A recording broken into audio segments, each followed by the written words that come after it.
Bismillahirrahmanirrahim.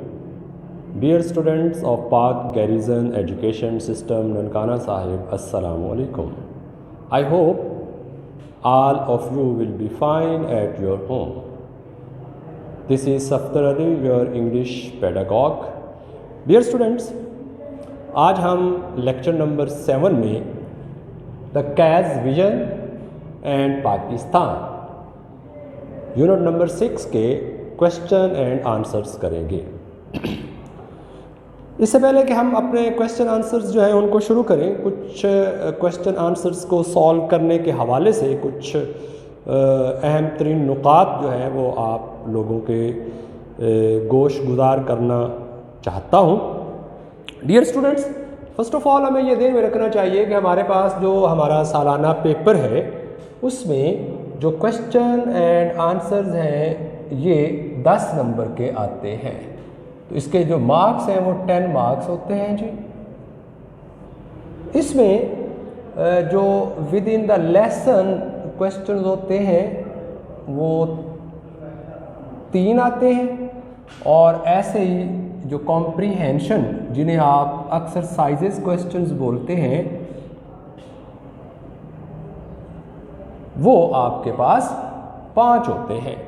यूँ total हमारे पास 8 question होते हैं, लेकिन हमने यहाँ से सिर्फ 5 सॉल्व करने होते हैं। सो हमारे पास चॉइस होती है 5 × 2 = 10 की। दूसरा जो अहम तरीन पॉइंट है इस हवाले से वो ये है कि चूँकि यहाँ पे बात हो रही है क्वेश्चन की और फिर उसके आंसर की, तो क्या हम क्वेश्चन को अंडरस्टैंड करते हैं या नहीं करते, ये बड़ा इंपॉर्टेंट पॉइंट है। यहाँ पे द नंबर ऑफ टाइम ये देखा गया है कि हमें आंसर तो आता है, लेकिन जब हम उस आंसर को लिखते हैं तो वो हमारे पास गलत होता है। ऐसा क्यों होता है? उसकी वजह ये होती है डियर स्टूडेंट्स कि हम जो क्वेश्चन होता है ना उसको अंडरस्टैंड नहीं कर पाते। Cause word question itself means सवाल है। अब हमारे पास जो क्वेश्चन हैं वो 3 तरह से पूछे जाते हैं।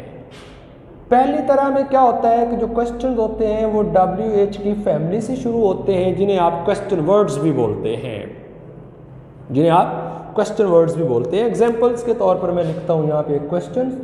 जैसे हम कहते हैं where is Mecca situated.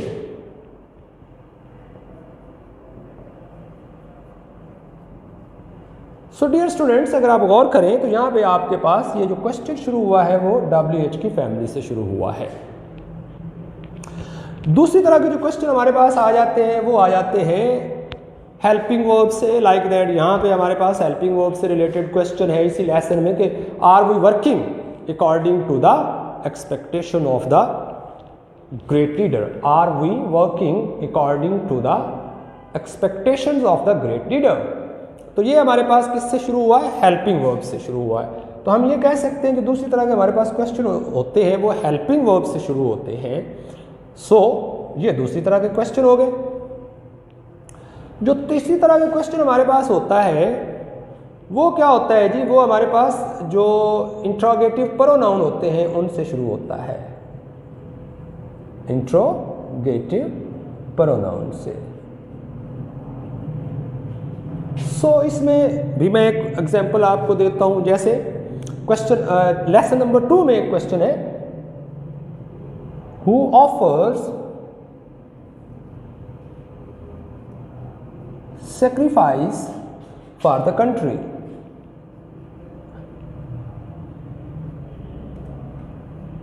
So dear student, अगर आप इसमें गौर करेंगे तो ये वाला जो क्वेश्चन है आपका ये इंट्रोगेटिव प्रोनाउन से शुरू हुआ है।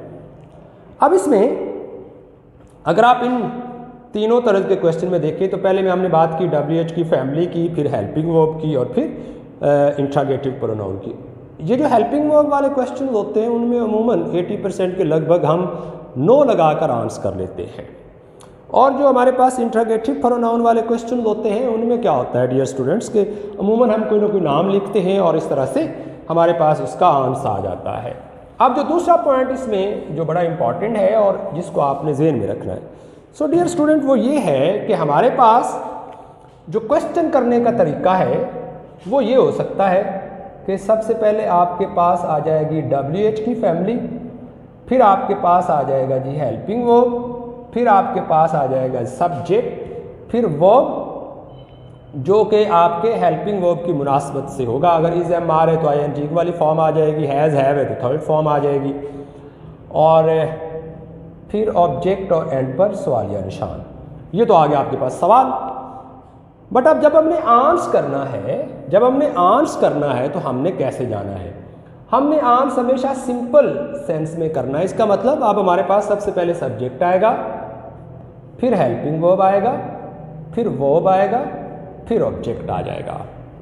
और ये इसलिए भी ज़रूरी है आपके पास इसका जानना कि हमारे पास मोर देन 80%, 60%, 70% जो आंसर होते हैं वो हमारे सवाल के अंदर ही मौजूद होते हैं।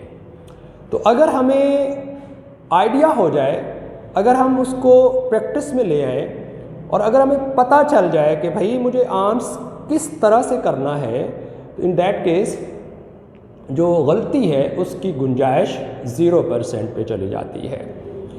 डियर स्टूडेंट्स, अब हम चलते हैं अपने क्वेश्चंस की तरफ और हम ये देखते हैं कि हम क्वेश्चंस को जब सॉल्व करने जा रहे हैं, जब हम उनके आंसर देने जा रहे हैं, तो हम उनको किस तरह से करेंगे। इसमें एक पॉइंट जो बड़ा और इम्पॉर्टेंट है जो आप लोगों को जहन में रखना है, और वो ये है कि आपने क्वेश्चन में ये देखना है कि मेरा क्वेश्चन जो है वो किस ज़माने में किया गया है।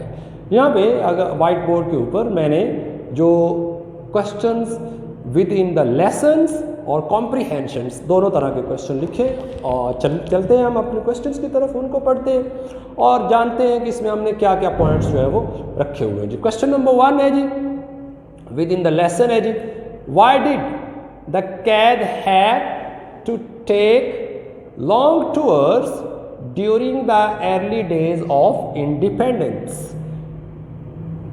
आज़ादी के इब्तदाई दिनों में कायदे आज़म मोहम्मद अली जिन्ना ने मुल्कगीर दौरे क्यों किए। अब इसमें अगर आप गौर करें तो यहाँ पे आपके पास क्वेश्चन में डिड इस्तेमाल हुआ है।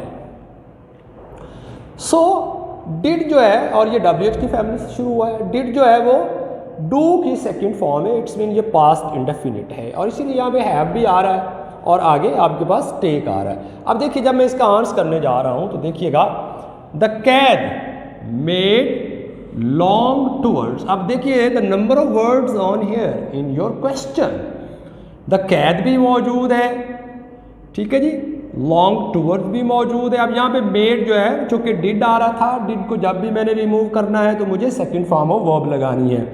ये बड़ा इंपॉर्टेंट पॉइंट है कि आपका जो क्वेश्चन है वो जिस ज़माने में दिया गया है, वो जिस टेंस में है, हमें आंसर भी उसी टेंस में करना है।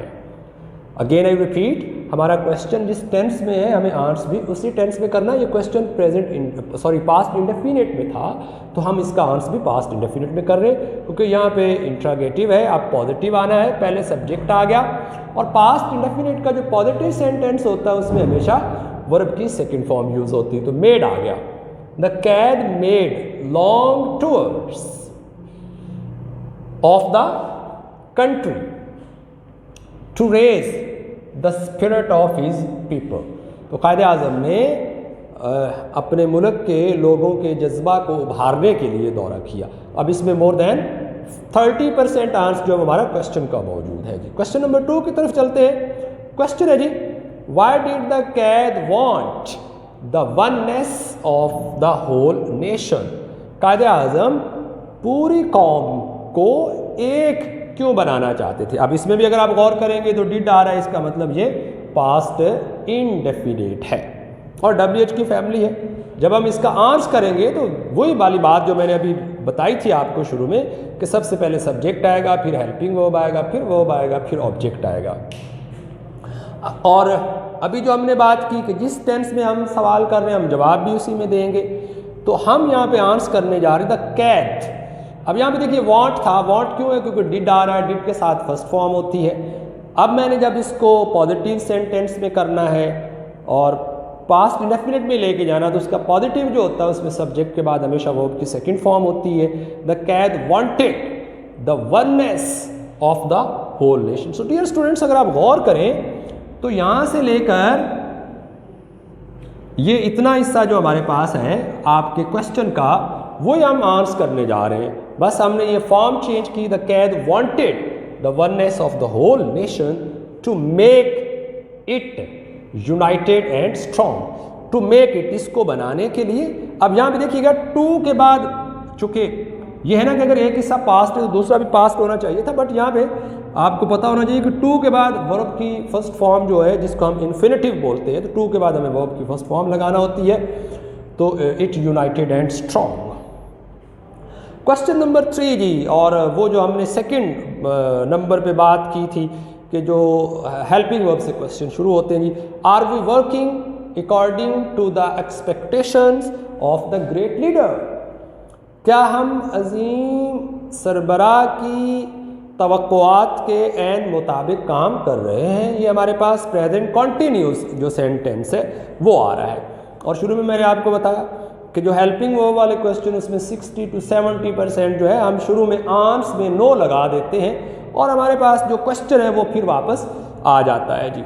No we are not, no हमने लगाया, अब पहले वी आएगा क्योंकि ये सब्जेक्ट है, फिर आर की बारी है। No we are not working according to the expectation of our great leader. अब इस पूरे क्वेश्चन में हमने क्या किया, हमने इस सवाल को पॉजिटिव सेंस में कर लिया, शुरू में नो लगाया और यहाँ पे जो है वो आर ग्रेट लीडर कर दिया, यानी हमारे अजीम जो रहनुमा थे, सरबराह थे, उनकी हमने बात की। तो इसमें आपको जस्ट 2 वर्ड्स जो है वो ऐड करना पड़े और इस तरह से आपका आंसर जो है वो पूरा हो गया जी।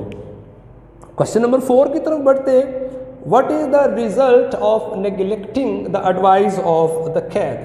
कैद आज़म की नसीहत पर अमल ना करने के असरात क्या हैं, उस पर तवज्जो ना देने के असरात क्या हैं जी। अब इसको भी गौर से देखिएगा, यहाँ से हमने आंसर शुरू कर लिया है। द रिजल्ट ऑफ नेग्लेक्टिंग, ये देखिएगा ये हमारा सारा सब्जेक्ट बन रहा है। The result of neglecting the advice of the कैद, यहाँ तक हमने ये सब्जेक्ट और ये क्वेश्चन ही आंसर में आ रहा है। अब इसमें कोई क्रैमिंग करने की ज़रूरत नहीं है, थोड़ा सा ध्यान करने की ज़रूरत है और आसानी से हम अपना क्वेश्चन जो है क्लियर कर रहे हैं। इसके बाद हम इस को लेके आ रहे हैं, is that we are disunited today. तो क्या नतायज है कि आज हम मुत्तहिद नहीं रहे हैं। सो डियर स्टूडेंट्स, अब हम चलते हैं कॉम्प्रीहेंशन क्वेश्चंस की तरफ, यानी एक्सरसाइजेस क्वेश्चन। लेसन नंबर 6 की हम बात कर रहे हैं यहाँ पे। तो उसमें अब क्वेश्चन नंबर 1 जो आपका एक्सरसाइज का क्वेश्चन है वो है जी, हाउ मच कॉन्फिडेंस डिड कायदे आज़म हैव इन हिज नेशन? अब यहाँ पे हैव जो है ना वो पोजेशन शो कर रहा है। यहाँ पे हैव जो आपका है वो पोजेशन यानी मलकियत को ज़ाहिर कर रहा है और ये प्रेजेंट में ज़ाहिर कर रहा है। लेकिन अगर आप क्वेश्चन में जाते हैं तो यहाँ पे आपने डिड लगाया हुआ है जो पास्ट में आ रहा है। हम करेंगे द कैद had great confidence in his nation. ये जो हैव था उसको अब हमने किस में कन्वर्ट कर दिया, हैड में कर दिया है। ये भी पोजेशन को शो कर रहा है। क्यों किया? क्योंकि जो डिड था उसको हमने हटाया तो हमें डेफिनेटली पास्ट में जाना है। तो हैव का जो पास्ट होता है वो हैड होता है जब हमने पोजेशन शो करना होती है। किसी चीज़ की मलकियत को अगर हमने माजी में दिखाना है तो हमें हैड रखना होगा। द कैद had great confidence in his nation. Quaid-e आज़म का अपनी कौम के ऊपर बहुत सारा एतमाद था। अब देखिएगा यहाँ पे कॉन्फिडेंस भी है, कायदे आज़म भी है, हैव की जगह हमने हैड लगा दिया, इन हिज नेशन भी आपके क्वेश्चन में मौजूद है। आगे जी ही न्यू, यहाँ पे सेकंड फॉर्म, क्योंकि अगर एक हिस्सा पास्ट है तो डेफिनेटली दूसरा हिस्सा भी पास्ट होगा और वैसे भी हमारा क्वेश्चन भी पास्ट इंडेफिनिट में, यहाँ पे फिर वो सिंपल सेंटेंस बन गया ही न्यू। नो की सेकंड फॉर्म आ रही है that his people were made of sterling material। वो जानते थे कि उनके लोग जो हैं वो खालिस मादे से बने हैं जी। दूसरा क्वेश्चन है जी, what were the Cad's concept of our nation? What was the Cad's concept of our nation? कायदे आज़म का हमारी कौम के हवाले से तसव्वुर क्या था, ख्याल क्या था। तो इसको हम देखते हैं। अब इसका आंसर जो है वो सिंपल वर्ड्स में यहाँ पे लिखने की कोशिश की है। वो हमारे क्वेश्चन में से इसका आंसर हमें कम से कम मिल रहा है। द कैद said that they were a nation.